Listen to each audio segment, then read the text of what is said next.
The whole reason we'd picked this system as our destination was because of the presence of an Inquisition base.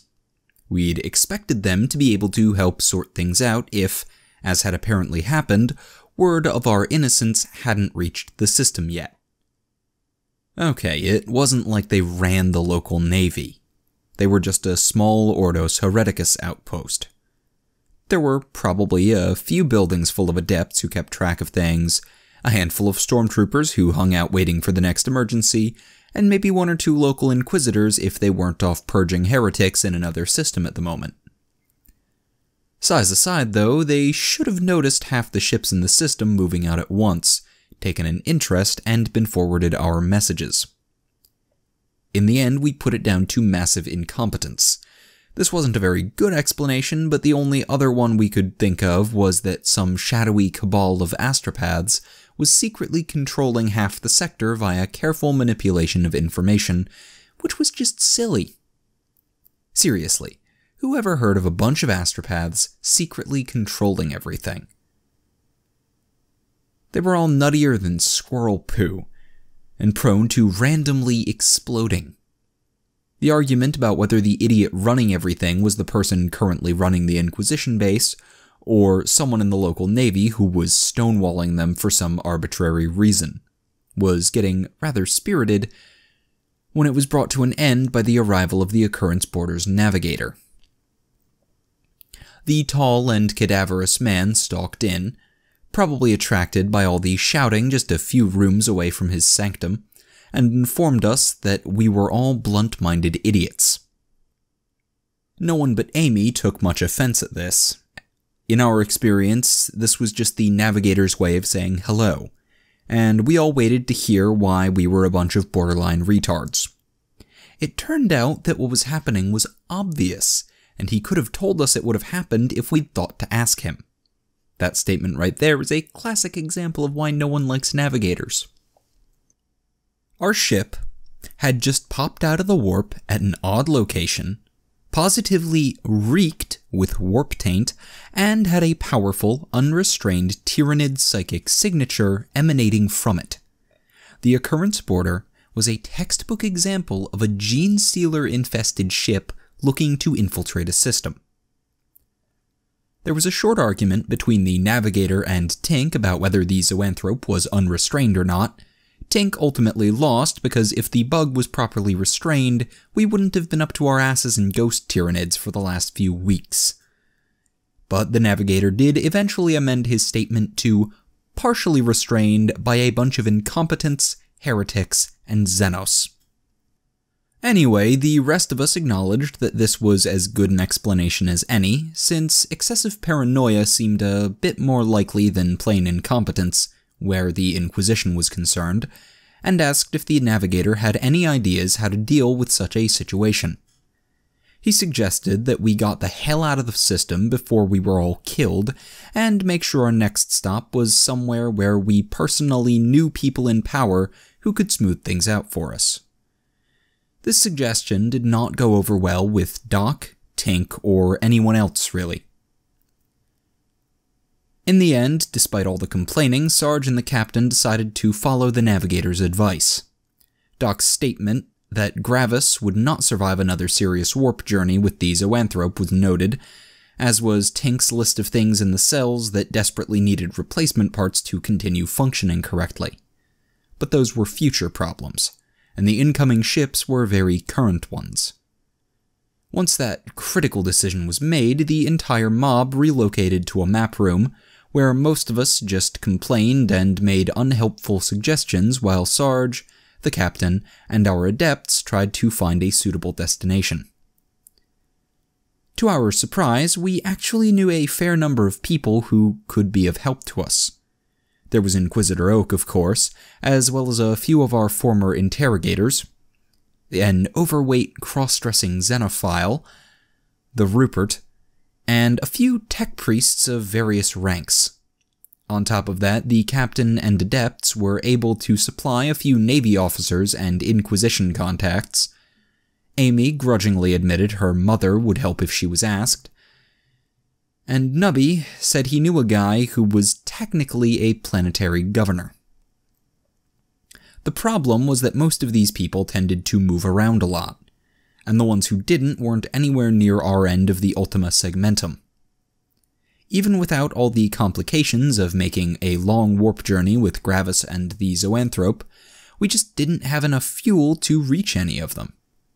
Mind you, if we had an astropath, as opposed to a headless corpse in the morgue and a sanctum covered with bits of blood, brain, and bone, we might have gotten lucky and been able to track down one of the mobile ones nearby.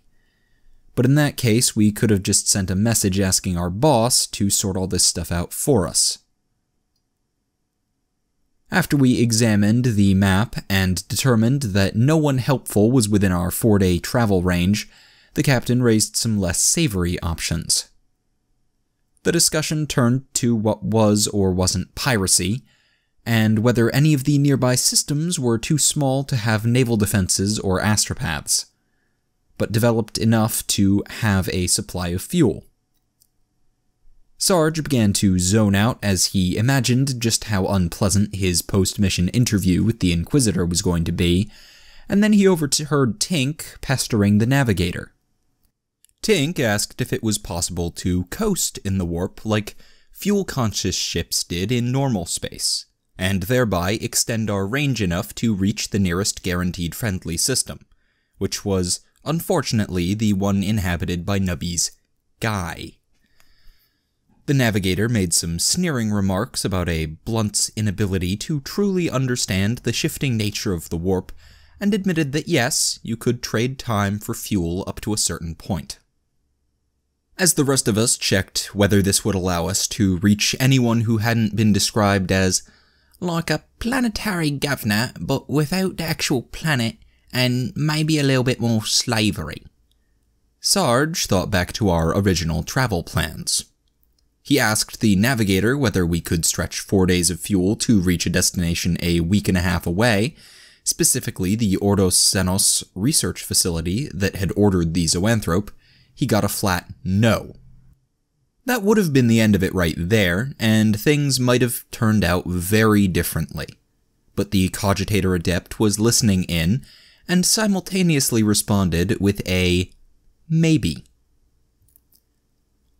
That sparked a heated argument, which included a lot of talk about warp currents, and something about problems with shortest paths. None of us really followed it, except maybe Tink.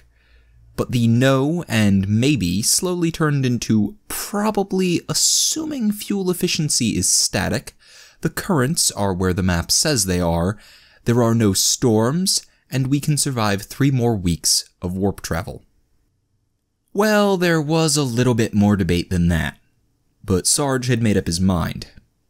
He was well and truly done with this shit. There would be no more stops, no more hair-raising escapes with misguided Imperial forces hard on our heels, and no more bloody diplomacy. He could take 3 more weeks cooped up with the Zoanthrope and fighting off waves of its ghostly minions, as long as at the end, he'd be able to dump both it and the problem of the crazy astropaths on whichever Inquisitor had ordered the damn bug.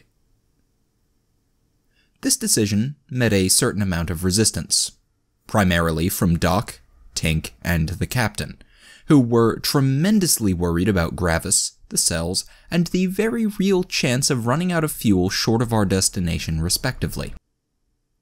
Unfortunately, despite how undeniably bad Sarge's plan was, no one besides Nubby thought the other options were any better.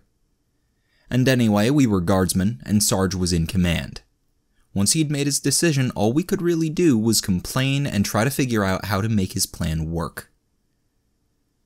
The captain went off with his subordinates and the navigator to plot our route, and informed us that we had 5 hours before the approaching ships forced us to warp.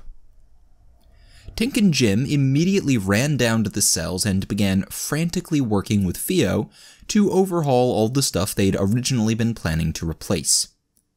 Sarge, Amy, and Twitch sat down and began hashing out a defensive plan that would take advantage of the Ghost Nid's apathy when no one was around to provoke them, and the fact that they didn't ever launch real flanking attacks.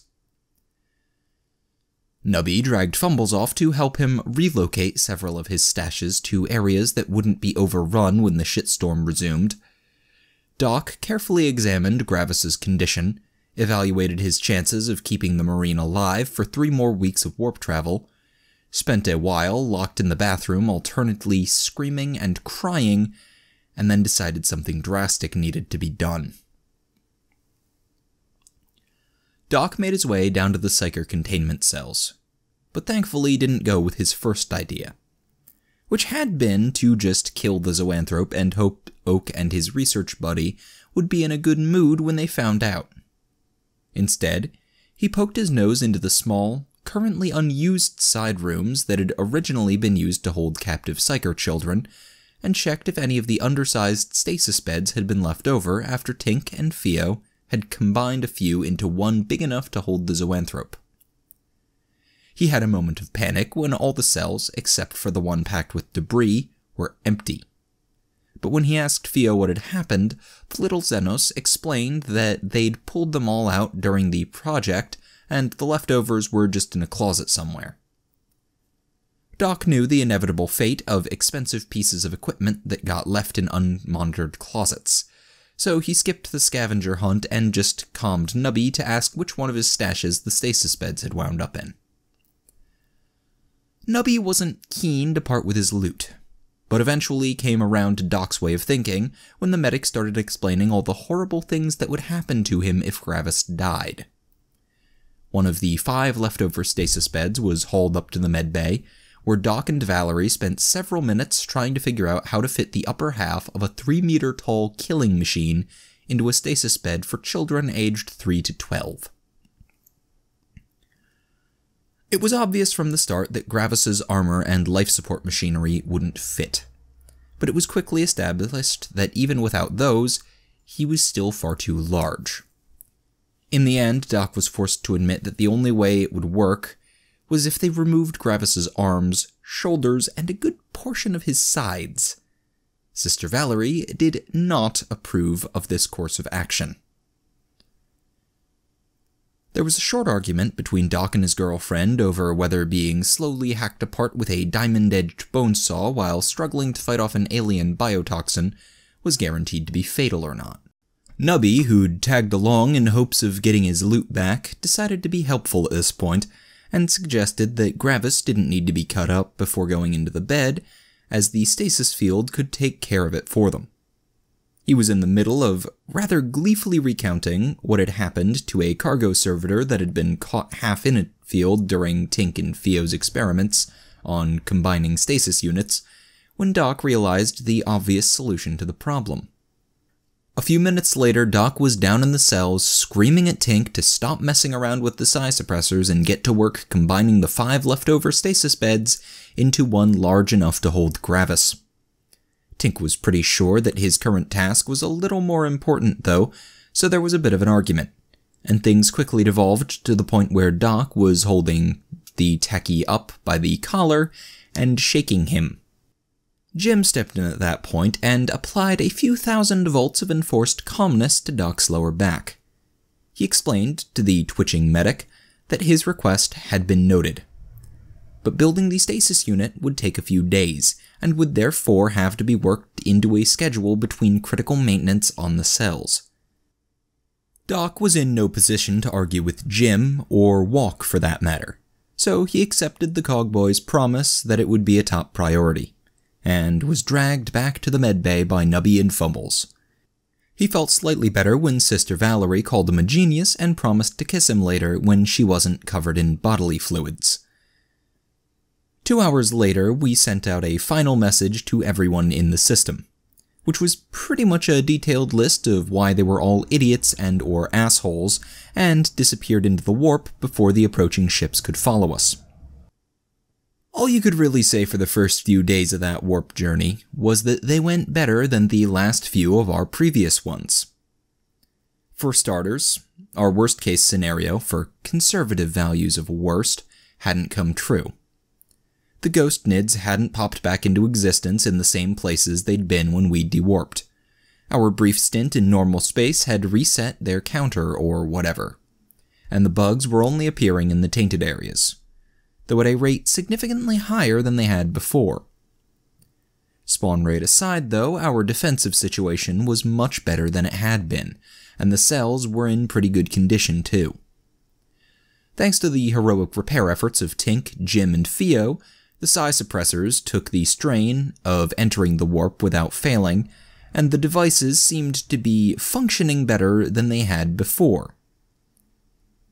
There were some concerns about their power output though, since, as mentioned, the Ghostnid spawn rate was higher than it had been, and there were also some minor phenomena occurring throughout the ship, as well as an increase in the number of IGPs, inexplainable Gravis problems. This bothered Tink immensely, since his readings said everything in the cells was working fine, at least for now, and there wasn't any psychic leakage around the cells either. Admittedly, Jim and Theo's psi detectors consisted of the Wraithbone block on a stick and a creepy ornate servo skull that had been periodically fed live rats. But they seemed pretty confident in their readings. Anyway, Tink and the other techies didn't get to ponder the Ghostnids for long, even though the normal space repairs had bought them some breathing room. The lack of replacement parts meant every fix they made was a horrible time-consuming kludge, and Doc made sure that every minute of their free time was dedicated to putting together Gravis' stasis field. Things were more or less calm for the first 3 days of our efficiently slow warp journey. We kept track of the Ghostnids, but didn't waste any time engaging them. Tink and Theo managed to make some serious progress, and Doc managed to stay very positive about the situation while struggling with Gravis' mounting medical problems. The first suppression failure happened on the 4th day. The increase in phenomena and Ghostnid spawning was pretty much a repeat of last time, but the other aspects of the failure went differently. For one thing, we didn't lose any armsmen on account of how Ghostnids still hadn't expanded to reach our defensive lines when the failure began. They sure as hell had reached them by the end, though. This time, Fumbles did better too. He managed to retain consciousness through the whole thing, though he was a little loopy afterwards, babbling about something being all around and trying to find itself. Gravis, however, came off a lot worse. Doc and Valerie weren't able to figure out exactly what happened, but the Space Marine's second heart wound up resembling a raisin and had to be removed. Once again, the techies managed to fix things, but that marked the end of the easy part of the trip. As the fight against the Ghostnids resumed, we realized that their spawn rate wasn't the only thing that had gotten worse over time. The bugs were definitely stronger and more aggressive than they had been during the last trip, and they began to exhibit some new and worrying behavior. 3 times in the following 2 days, sizable forces of Ghostnids coalesced in areas where they hadn't reached our lines yet, and then slowly wandered into the ship until they ran into our forces. We managed to beef up the defenses in time on all 3 occasions, but they were all difficult fights, and this change in attack patterns forced Sarge, Amy, and the captain to seriously reevaluate their plans.